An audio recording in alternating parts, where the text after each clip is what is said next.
Hi, everyone. Thanks so much for joining us today. I'm Jaime Cohen. I'm head of media at Whalar. And I'm so excited that we're actually having this event here at the convention space because we're really in the middle of all of this new technology and nonstop content, which I think is a really good reminder that attention is one of the most valuable currencies in our industry today. We've really entered this new era of creator marketing where creators are not just developing upper funnel awareness content, right? They're key players in driving commerce, shaping culture, and also, defining what's relevant. So it's really that influence is why brands are really investing so much more in creators. And with that, they want clear ROI. So our measurement tools and systems really need to evolve with that. So today, we're going to be talking about how we're going to be defining success in this new year. And it really comes down to what metrics really matter. What are we going to be tracking? And what also can we get rid of, right?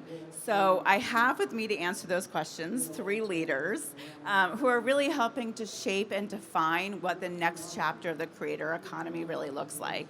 And with that, I would like to turn it over to them to introduce themselves, and I'll start first with DonYé. Hi, everybody. My name's DonYé. I am not your typical content creator. I would consider myself a creative entrepreneur. I have a home goods brand that is reflective of my philosophy on creativity. And I also have a newsletter called Mentally I'm Here, where I write about creative philosophies at the intersection of creative wellness and psychology. So I'm really excited to be here today. Oh my gosh, I don't know how I forgot my background in marketing. I had a creative agency called Taylor Consulting for about 6 years, and 2 years ago I decided to really invest in my personal brand. So I have a lot of the knowledge that my co-hosts do, but I do think I have a bit of a special knowledge just because I do actively create content on a regular basis. So I'm excited to get into this panel, and I pass it over to you. Hey guys, I'm Jim Shepard, and I do content partnerships at Snapchat. And we are the team that works with creators, celebrities, public figures, sports leagues, news, sports, anything that's really making content on Snapchat. And I'm Khudor Annous. I lead partnerships at Orca. Orca is a live shopping and social commerce solutions provider headquartered in Los Angeles with offices in Mexico and London. I've been working in influencer marketing and branded content for the last 20 years, so really excited to be sitting here joining this incredible group of people. And I think I have the unique distinction of being the only person that has a sizzle reel that they brought to play. So I'm a little embarrassed, but everyone knows Snap. I'll go ahead and play that.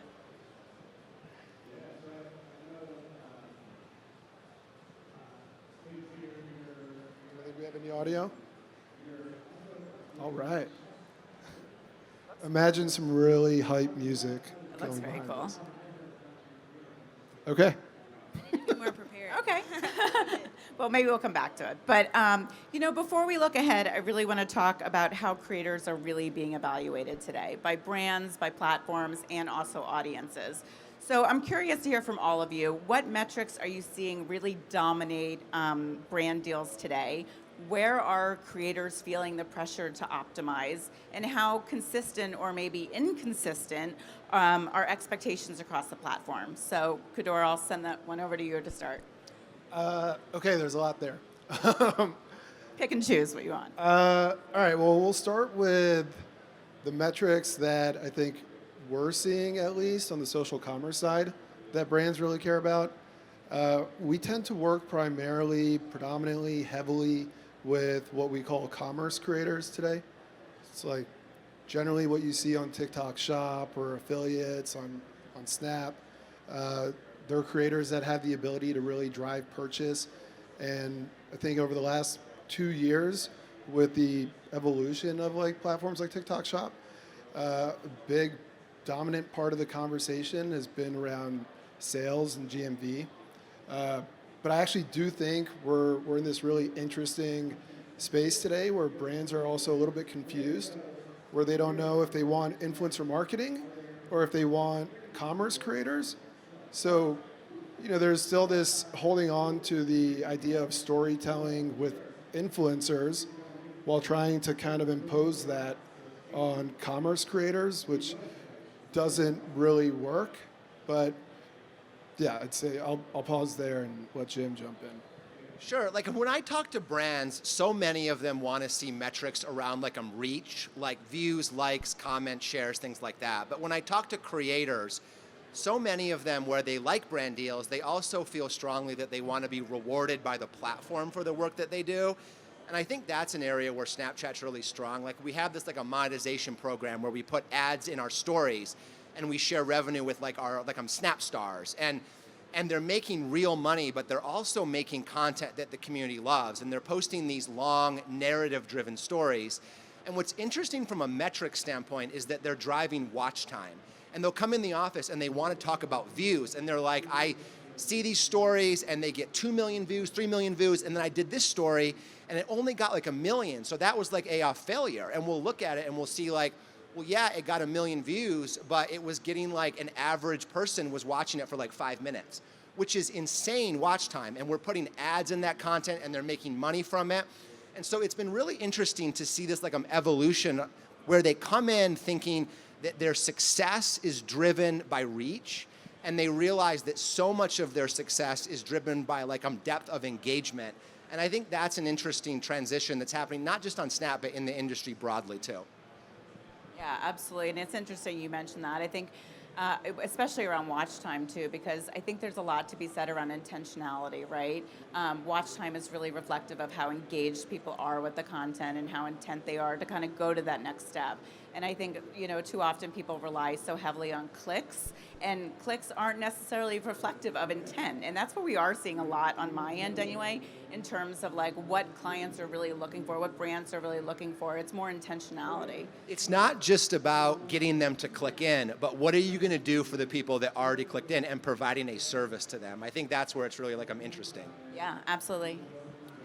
I say for me, I think it depends on what the brand wants out of working with the creator. Some brands, they just want higher visibility. Some brands actually want you to make a purchase. And some brands want you to actually come to their space or maybe check out an exhibit. So I think depending on what the brand wants from the creator, that's going to determine what type of metrics they should look at. So for me, personally, I know that I can bring people to where I'm at. I do a lot of in-person events, so I feel like if a brand is looking to hire a creator to host something, maybe they want this creator to host like their grand opening, they want to increase foot traffic, then looking for creators that have their own mini communities is a metric that I would look for. But if you want a creator that can convert a photo into a purchase, those creators that have those like to know it in their bios, those are the creators that are really driving revenue for product-based brands. So that's how I would answer that. Yeah, that's so interesting, and I do want to circle back on revenue and commerce in just 1 second, because that is a really important focus and also on how we're tracking. But I'm curious also to hear from all of you, where do you think our approach to measuring success right now is falling short? Like what's being undervalued, what's maybe being missed, and also what's being overvalued? I think creativity is being undervalued. I think people go for high follower count, high comments, but I think the creators that are really creating innovative content, I think those are the people that have the highest retention and the most engaged audiences because they know that they're going to see something new. I think it's easy to get on TikTok and to find all the different trends that are going on, but the creators that are making their own like mini series within their content and really treating the Instagram and social media and TikTok and Snapchat like a way to document their life, I think that is really important. And also production quality. I think that's something that is really undervalued. The creators that take time to set up their microphones and have the backlight and all of that. I tend to watch that type of content more because to me it just shows effort and the effort that they want to put into their career, and it kind of separates the people that just do it for a hobby for the people that are like, okay, this is my profession, this is my job, and I take this serious. So those are two things that I would say are pretty undervalued when it comes to content. Yeah, I think that's right. Like when the goal is to get reach and to get as many people in the door as possible. I think there's a tendency on the creator side to try to grab eyeballs by posting clickbait content, salacious content, shocking content. But I think there's so many creators on Snap who are sometimes overlooked, who maybe aren't the biggest names, but they're making content as a service for the people who do come in the door, who are watching their content every day, whether it's fashion or food. There was a Snap star who was in the office last week who's a taxidermist, and she's making all this taxidermy content. And maybe a lot of people don't care about that, and they just click through. But the people that do care are watching her content every single day, and she's saying that it's more valuable to her to make content for those people that deeply care about her rather than chasing clicks. I think that's one of the trends that I'm seeing for sure. I think part of this goes back to the earlier question about what pressures do creators face, right? Today creators are being asked to be filmmakers, salespeople, media businesses, retail distribution channels, and the metrics that every platform uses to kind of drive the success of these creators don't really align with all the things that they're being asked to do. There is no universal metric for these individuals, right? And brands are looking at them differently. Every platform has different pressures that it imposes directly or indirectly on creators to produce content at a certain frequency, posting schedule. Some platforms are rewarding that early hook, that clickbait, and it's hard for creators to not fall into that trap. And so, I think what metrics are being overlooked or undervalued, there's kind of goes across all different platforms. Everyone's going to be a little more unique. Yeah, that's a very good point. And I think that also kind of brings me to my next question with you, which is that so much of your content really centers around intentionality and also cultural resonance, right? So how can we get better about measuring that? What metrics should we look at to be able to evaluate emotional impact and, resonance? This is something that I think only the creators can see on their side, which I love using saves as a metric for me. How many people are bookmarking my content to come back to it later? I think that's a huge metric. And also thinking about the comments. I love reading comments, and the comments are a big chunk of a paragraph. That lets me know that I really resonated with someone and someone is resonating with me. So I can have 30 comments on my post, and another creator may have 100. But if those 100 comments are all emojis, that's very low-hanging fruit when it comes to engagement versus my 30 comments that may be someone writing a whole paragraph about how my post made them look at their life differently. That is when we get into AI can't do that type of stuff. If you're working in creator marketing, you have to be in the field. You have to be looking at these creators, looking at their comments, looking at how people are interacting with them, seeing how they are creating trends and how people are taking that and making it their own. Those are the creators that are really driving influence. And I think it's just important to just not look at the low-hanging fruit stuff, because if you get low-hanging fruit, then fruit ain't gonna be that juicy. So, yeah. Yeah, I think it's, to your point, I think a lot of people look at an export and a data file and just looking for those hard numbers. And I think sometimes likes gets, way blown up into it's overvalued in my opinion. I think you're right, we have to dig down into the comments and things like that. That makes a lot of sense. Yeah, so I think that also brings me to the commerce discussion, right? Because there's so much going on in terms of lower funnel execution and expectations from clients. There was a recent Alter Agent study that found that 71% of consumers have purchased a product based on an influencer recommendation just in the last 6 months. So that is absolutely insane. So Khudor, I'm curious to hear from you in terms of how should brands be thinking about the creators that they select? If it's not based on follower count, right? Not the biggest creators, how will they know who's going to be able to drive those commerce sales, and how are you tracking that? Yeah. Great question. We have a ton of data that we're able to look at when it comes to commerce creators. And I'll probably end up throwing a bunch of random stats out throughout this answer, so forgive me, but the vast majority, around 60% of the brands that we work with, the majority of the brands that we work with, 60% of their revenues are coming from creators that have between 5 to 50,000 followers, right? So just like let that sink in for a second. The majority of revenues are coming from creators that have between 5 and 50,000 followers. And so why is that? You tend, when we're looking at the metrics to inform brands on who we should work with or who we're reaching out to, we're looking at last 30-day sales, we're looking at engagement, we're looking at consistent engagement across content, right? So like, you can look at 30-day sales for somebody that might seem really impressive, but it turns out one video just took off and the rest of their content is irrelevant, it doesn't really matter, and doesn't really perform.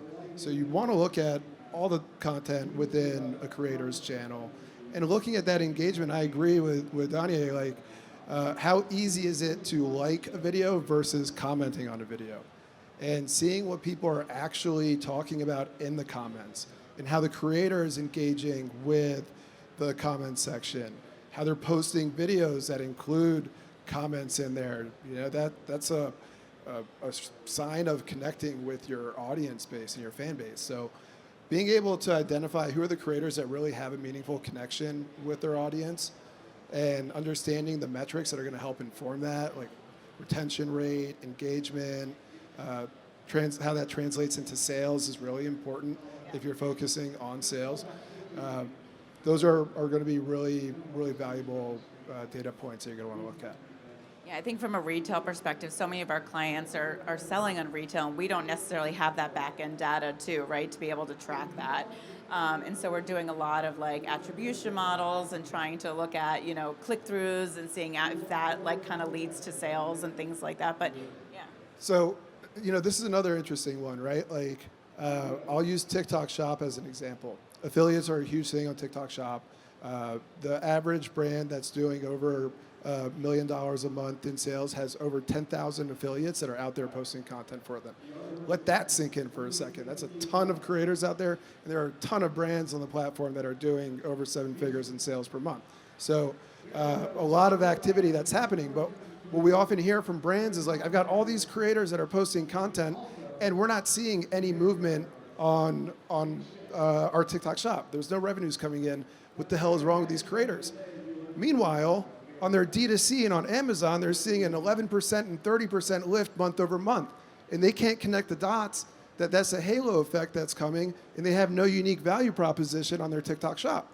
So, we find ourselves having to help educate that. But another thing to keep in mind is organic content on TikTok today takes about 45 days to see real performance. So when you don't see anything happen within the first 2 weeks and you think that's a dud, it's not. It's just, you don't know what else is happening there. And unfortunately, we don't have the sophisticated analytics across platforms and a cohesive way of measuring the impact of a creator to be able to say that this video that DonYé posted 3 weeks ago actually resulted in me going and buying something 3 weeks, today here at CES, right? Yeah, I love what you're saying about that, especially about the halo effect. And I think also, we are always under pressure to deliver sales immediately, right? And you got to give it a little bit of time. You may not see, like there's a lot of short-term thinking, and you need to see kind of what that 45-day mark looks like. That's so important. I like what you said there. Thank you. That helps me. And, I think we talked a little bit about comments, and it sounds like there's a lot of manual analysis that really does need to go into it. And I think one of the themes that we're seeing here at CES this year, last year, every year is AI. And so, Jim, I'm curious to hear from you from a platform perspective. How is AI going to be evolving in the next year, 2 years, to really be able to help with some of this kind of analysis? Where is it going to be successful, and also where do we need to be a little bit cautious? Well, I'm shocked every day how it's changing everything. I think about AI in terms of the content creation side and then the platform side. On the platform side, it's helping our ability to moderate content and keep Snapchatters safe. It's helping our ability to rank content. It's helping our ability to build tools to help, content creation. We just announced this feature called Quick Cuts that basically helps use technology to match your memories to lenses and sounds to help you post memories to Spotlight better. So it's literally helping everything. On the creator side, I think it's a little bit more of a mixed bag, but I do think it's net positive.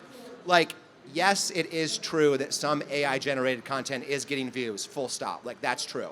But I see the metrics every day, and I will say that content made by people about real people is still very much the dominant form factor on Snap. People want to know, what did Alex Earl do in St. Bart's? What happened at the Jake Paul fight? Who was the last guest performer at the Taylor Swift concert? I get these metrics reports of creators that are the highest viewed in the last 24 hours, and very often at the top of the list, it's I'm usual suspects. It's David Dobrik, I'm Khloe Kardashian. It's the people that are really investing.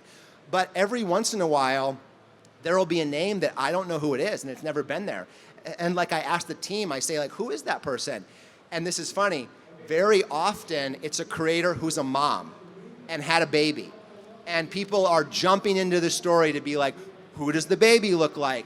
How's the mom doing? What's the pregnancy journey? And so I think it is very true that content made by people is still dominating Snapchat. That's why people come to Snap. AI can scale content creation. It can't scale human moments, and I think that's still very important. Yeah, that's a really good point. Yeah. Oh, I was going to say I use AI a lot to point people to my newsletter. So it's this app that I have called MiniChat, and it's an AI automation tool.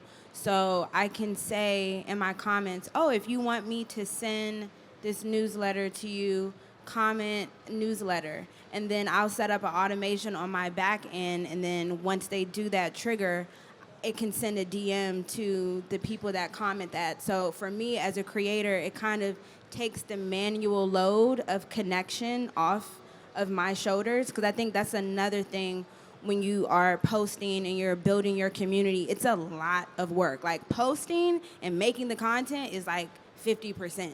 But then if you want to retain your audience, you have to talk to them, you have to engage with them. And sometimes, if you're a creator on the larger side, maybe you don't have the time to respond to 200 comments, and you're responding to emails, brand deals, it's a lot. So I use apps like MiniChat and AI to help alleviate that process so I can focus more on what it is that I'm really good at, which is making content and helping to change perspective. Yeah, that's so smart. And I was just going to say, I don't know about you all, but AI to me is like spinach to Popeye. I don't even know where that one came from. But what I mean is, it just helps if you're using it as a co-pilot to help unlock your superpowers. It is so powerful. How many people in here are interacting with AI in some way, shape, or form? Raise your hands. If you are not interacting with it, you're going to get left behind. When you leave here today, if you're not interacting with it, ask someone to show you how to use ChatGPT or any editing tools or Gemini, because what our team has been able to do with just, going back to metrics and analytics, being able to take a series of reports that would previously take 2 weeks of somebody digesting and manually inputting data elsewhere or trying to figure out how to create Excel formulas to align data that they want to analyze. You just feed that into ChatGPT today, and if you ask it the right questions, it just makes you get to where you need to get faster, and you can action on that data faster. Yeah. And brands today that I work with are utilizing AI in ways that I never even thought of, with how they're using it to understand their data and iterate on creatives and understanding price points and pricing structures and everything. So spinach. I like it. I'm going to use that. Yeah, I like that too. That's really good. I think with the few minutes that we have left, I really want to start looking ahead too, which is like, what do you think is going to define creator success this year, and how is it different than what we're seeing today? So, like, if we were back here next year at this time, what do you think your answer would be? You want me to go? Yeah, Jim. You could go. Look, I mean, I think taking a step back, if like 2015 was about getting the most followers possible, and 2020 was about how many views can I get, I think like 2026 is about metrics that really define depth of engagement. It's watch time, it's time spent, it's completion rate, it's things that really show how I'm making content for people that care about me, because pop culture is it's like decentralized today. There's no I'm Johnny Carson. Like everyone is in their own world watching their own stuff, and I think the creators that understand that and say maybe it's okay that everyone in the world is not watching me, but there's these people who care about me deeply every day, and I want to make content for them. I think that's kind of where we are.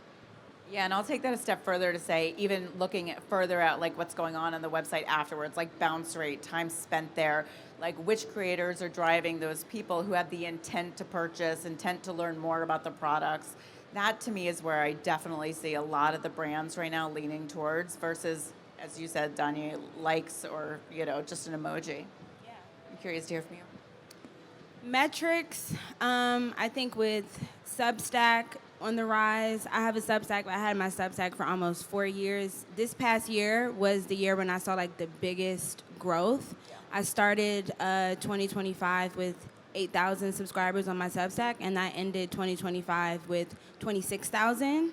And the only difference that I did was start making my social media content reflective of my newsletter content.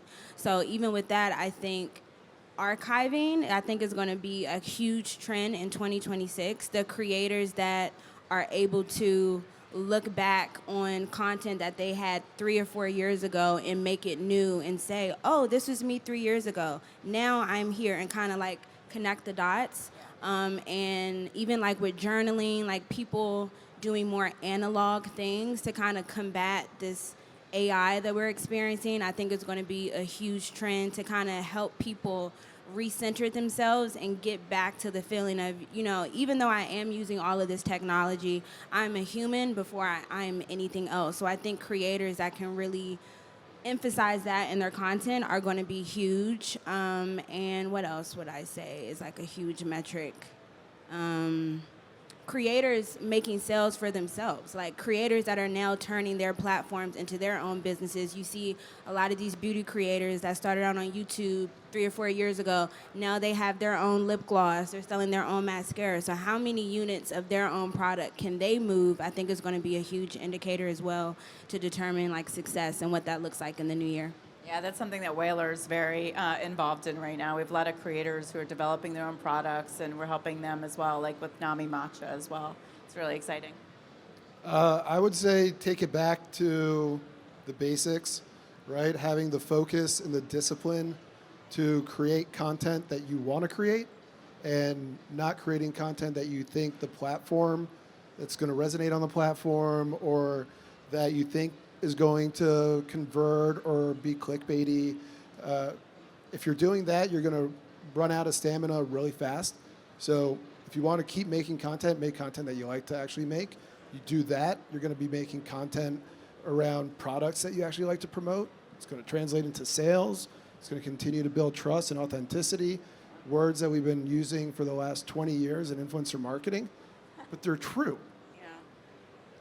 Well, I'm going to hold you all to this, and I want to see you back next year, 2027, and see if our predictions were true and see where we're going to go next year. So I want to thank you all for joining us. Thank you all for taking time out to spend some time talking about measurement. Thank you all. Have a great day. Bye.